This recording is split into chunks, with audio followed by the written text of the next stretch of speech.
Hey guys, we are from PipeCandy. We have Ashwin Ramaswamy, the founder of PipeCandy. Hi, Yes, we just wanted to and that is Bharat, who runs content. Yes, sorry, I didn't introduce myself. So yeah, like we just want to quickly go through what we've been doing here, and we wanted to understand. We'll just do a quick walkthrough about what PipeCandy is, and we'll go about all the questions that we have. Yeah.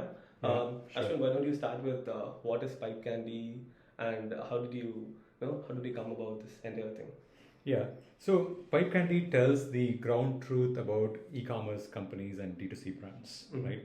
We track about 5.4 million companies as of February 2022, Yeah. right? Of that, about 250,000 companies are D2C brands. Cool. So we are the only ones. PipeCandy is the only one that scales this much data in terms of e-commerce companies. That is true, right? While there are other companies which track websites and technology usage and so on, we are purpose built to track e-commerce companies and D2C brands, and we are the largest such data set. Right. We are the industry standard when it comes to tracking e-commerce companies and D2C brands at this scale. Yeah. Cool. When you say e-commerce companies, are there other players here in the same market? Are they competitors? How do you stand out from the competitors? Right. So if you take e-commerce as a market, right? Essentially you're talking about tracking websites primarily, right? There are companies like SimilarWeb which track websites and website traffic. So they approach the problem from the perspective of here's the website, how much traffic does this website bring about, and from that point they are trying to estimate revenue and so on. Right. We are coming at it from the perspective of here is a business, e-commerce business. It has a website, of course. Here's an e-commerce business. What all can we tell about this e-commerce business in terms of their business model? Are they a subscription commerce company or a one-time transaction type of company? Are they a brand or are they a multi-brand retailer? Do they do same-day shipping? How many orders they ship? Wow. So the fundamental difference between us and any other player in the market is that they approach e-commerce companies as websites with some information, be it companies like BuiltWith which track technology or SimilarWeb which tracks traffic.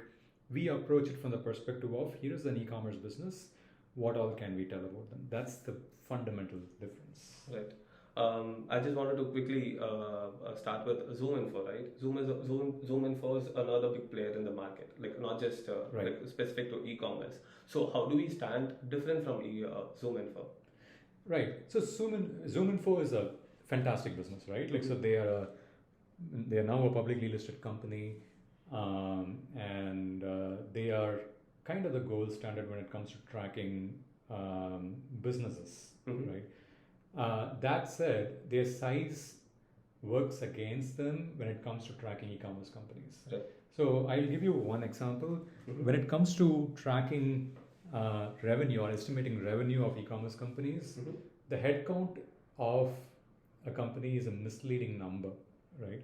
So typically how Zoominfo goes about estimating revenue is based on some industry benchmarks and the number of employees they have, right? An e-commerce company can go to $5 million revenue with just 1 or 2 employees and outsource everything else. That's possible, right? So for you to get really accurate revenue estimate, you need to start with traffic, right? But that's not enough, right? 2 companies having the same traffic will not convert the same way, right? A shitty looking website is not going to convert, right? If you have an e-commerce company with a physical store, you take your car across that, you see that a few times, you realize that it's a trustworthy brand intuitively, then you will go and convert on the website. Right. So having physical stores converts customers online. Right. Same day shipping converts online. So the really interesting thing about PipeCandy is we have built these building blocks for each of these features.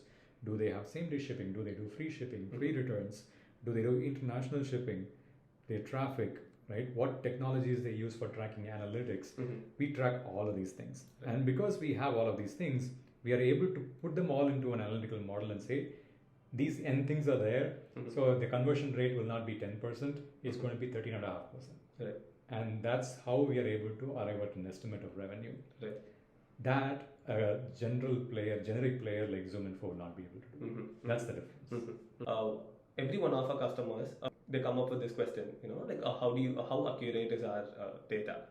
So when it comes to estimation of revenue, like I mentioned, traffic is important, conversion rate is important, right? And the quality of your analytical models, the models which you use to estimate, that's important. You need to also accurately guess what category this e-commerce company belongs to. For example, if you're a furniture store, conversion rate is going to be different than if you are, like, say, an accessory store, right? So we've invested heavily in building these models which are accurate to understand the facts. Fact, for example, is this a furniture company or is this like a hardware company? That's a fact, right? Verifiable fact. For the machine, it's hard, right? Same day shipping, next day shipping, all the textual information which is out there. We've done a good job of understanding what the company does and their business model is, right? Then comes traffic estimation, right? There are players like Amazon's Alexa ranking. There is SimilarWeb, and these are some players which have traffic information. We also have about 500,000 companies worth of first-party data, so we know their traffic and order volume and so on, right? That's a phenomenally big data set, right? It's adequately representative of like the e-commerce market across various revenue ranges. So when you look at an e-commerce company's revenue, traffic, you actually know what their conversion rate is and hence revenue is, not guesses, but like the actual numbers. That goes into our analytical models, right? We don't sell that data, right? We are not allowed to sell the data. We don't sell that data, but it drastically improves our model, right? So and because it's hard to have this kind of data, and we have that going for us, our revenue estimations are better than what is available in the market. Right. Why don't you give us a number or a percentage in terms of accuracy of our data? Right. So all said and done, we are estimating from outside, even though we have a fairly substantial panel of e-commerce companies whose first-party data we have access to, right? So we don't give the actual number, even though we track that. We give a range, right? So 1 to 5 million, 5 to 10 million, and so on, right? At a range level, we are more than 90% accurate. More than 90%. Right. And in fact, the more the revenue of an e-commerce company, so if they belong to the 5 to 10 million or upwards, our revenue estimations are like pretty much on target, right? At a range level again. Where it kind of gets trickier to estimate revenue is when they are sub $1 million, right? That's because there's a huge variance in traffic every month, right? So someone would make $10,000 like during Christmas and Thanksgiving, and after that they would make no revenue. It's very hard to estimate this. So if you are looking at substantial e-commerce businesses, I think we are pretty good in terms of estimating revenue.